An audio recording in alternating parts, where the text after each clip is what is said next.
Oh man, it's so cold and snows in the forecast. It's too cold to start thinking about my spring garden. Wrong. Now's the perfect time to plan for your spring garden. Hey guys, it's Daryl, Louisiana Simple Living. Thanks for coming back to see what we're doing here in the garden. It is chilly, but all joking aside, now is the time to start thinking about your spring garden.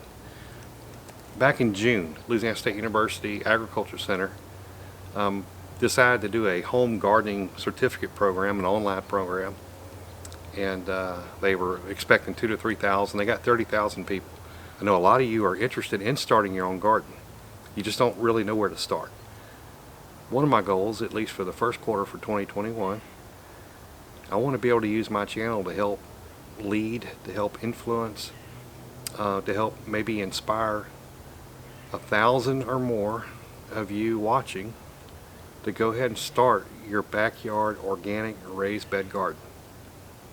If you haven't as yet, go ahead and hit the subscribe button, ring that notification bell, and like this video to make sure you're going to get all this content we're going to be providing, talking about your spring garden, all the way through planting, seed sowing, transplanting the plants in the garden, building your raised bed if you need to build one, or amending what you got. We'll take you through the whole process. And again, my goal is to get 1,000 of you to start a new backyard organic raised bed garden. Alright, so let's go ahead and get started in our planting process. The initial stages of planting for your spring garden, there's three major concepts we've got to talk about and understand.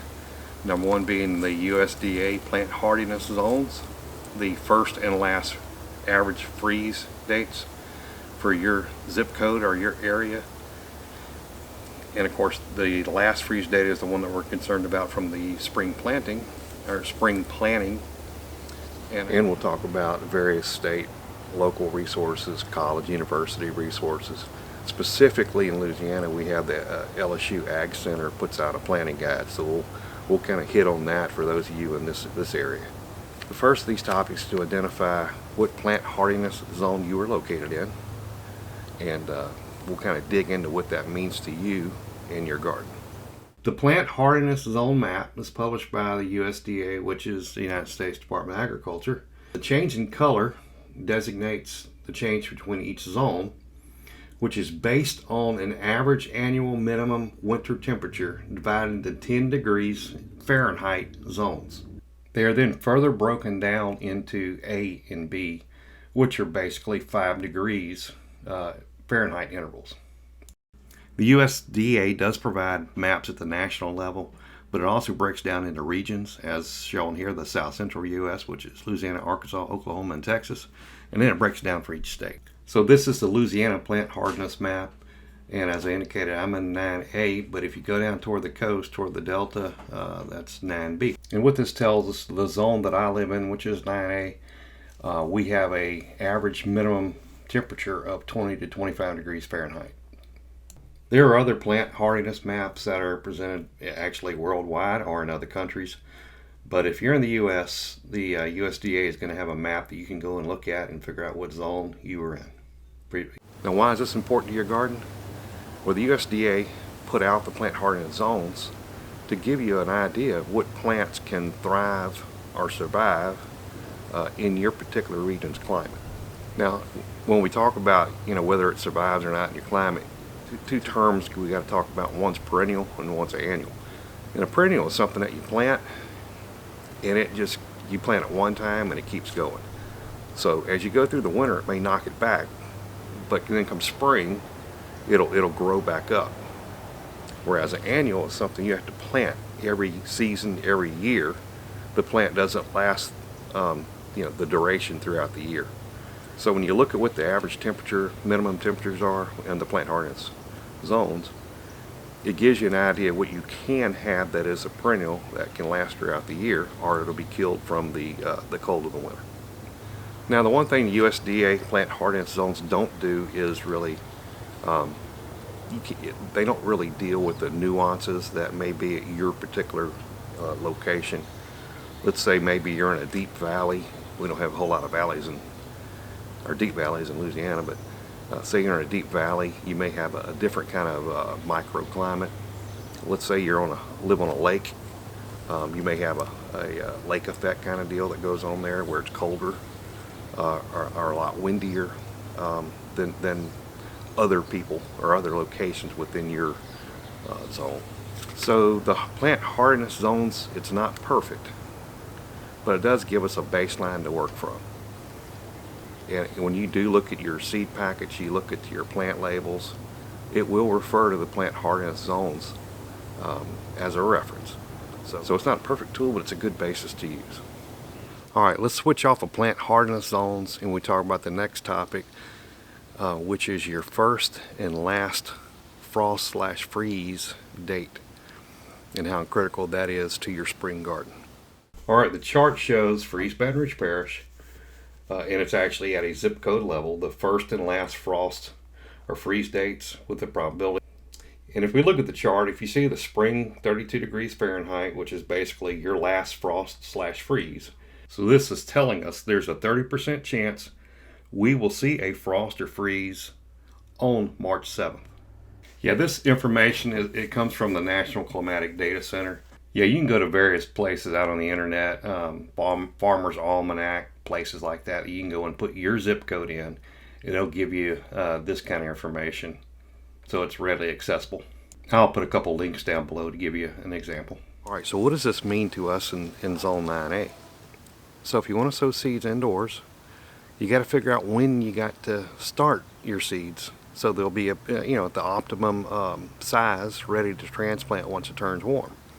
So it's showing like March 7th, that has a 30% probability that it will still hit freezing.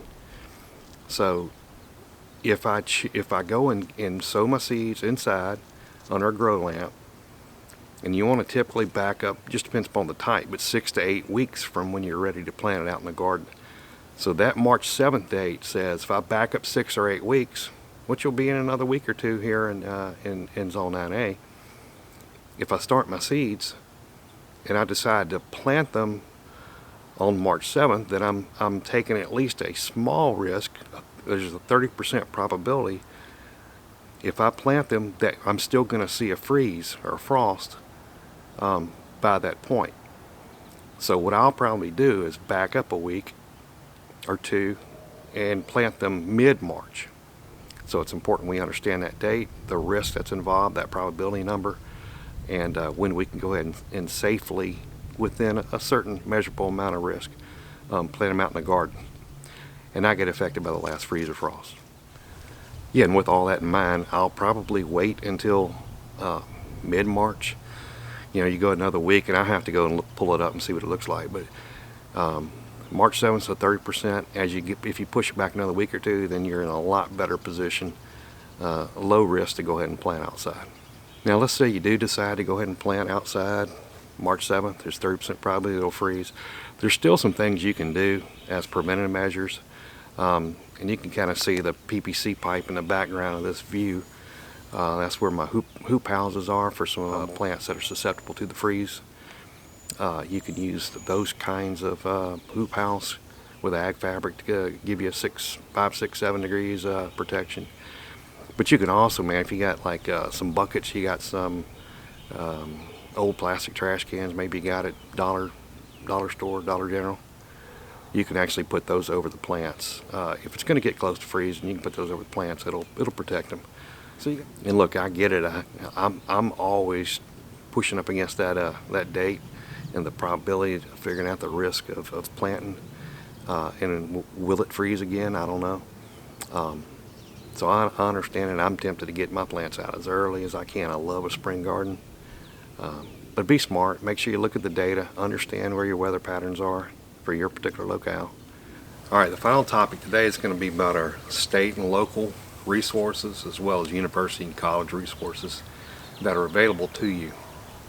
I'll give an example and kind of go through that with this video. Now, the LSU AgCenter, they published this Louisiana Vegetable Planting Guide, and it's just slapped full of very useful information specifically for those gardeners, the kind of plants that we're going to be growing in Louisiana. The planting guide provides cultural recommendations, which is basically a set of recommendations for common vegetable plants for Louisiana gardens.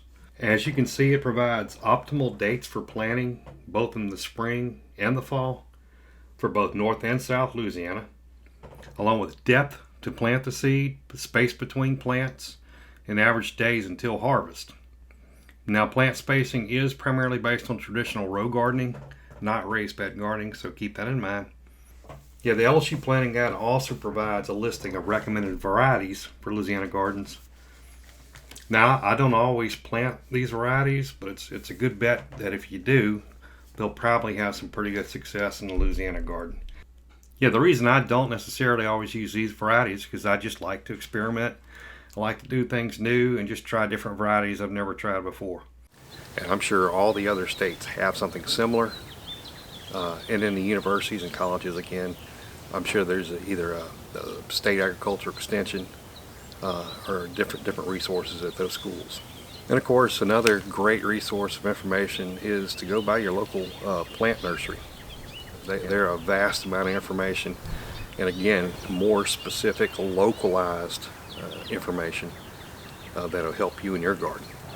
And of course, there's YouTube channels like this one, Facebook groups. I'm part of a Louisiana Gardeners Facebook group. Great information. Just take a look around. There's all kind of information I'm sure that's available to help you out in your specific area. Hey, thanks for joining me at Louisiana Simple Living today out in the garden. As mentioned earlier, my goal for 2021 is to try to get as many as 1,000 of you to go ahead and get started on your first backyard organic raised bed garden. So to do that, we got to start planning our garden now. The topics we covered today are critical to understanding that, our planning, putting our planning in place and putting our schedule in place and understanding what we're going to be doing for our spring garden. Not only is it a great way to be healthy and enjoy nutritious and delicious food, organic that's safe, hadn't had pesticide on it, hey, but it relieves stress. It improves your mood when you're digging in the dirt. It's a great way to be self-sufficient, relieve stress, get exercise, get outside and get some fresh air. All those things are important. Hey, and gardening is just a great learning opportunity for the whole family, not just for yourself. It's a great opportunity to teach your children how to garden, and they'll have a love for it. My dad did that for me years ago, and I have a love for gardening now. Hey, this is the first video in a series, as I mentioned, talking about getting your spring garden in place. So I ask you to come join me on this journey. If you haven't subscribed to the channel yet, please subscribe. I don't want you to miss out any content on this series covering spring gardening. Hey, ring the notification bell and like the video. And just a reminder, make memories. I'm talking about, man, if you get your children involved in the garden, man, you're going to be making memories that'll last a lifetime. So go ahead and make memories now. And take a chance. If you haven't ever done it, take a chance. If you can dream it, you can do it. Let's build a spring garden in your backyard. A backyard organic raised bed garden. If you're thinking about doing it, if you're thinking about putting together a spring garden, hey, drop a comment down below. I'm real curious to see if you are going to go ahead and start doing your first backyard organic raised bed garden. Be motivated to do things you've never done before. Keeps life interesting. I look forward to hearing from you. And as always, I'll see you on the next video.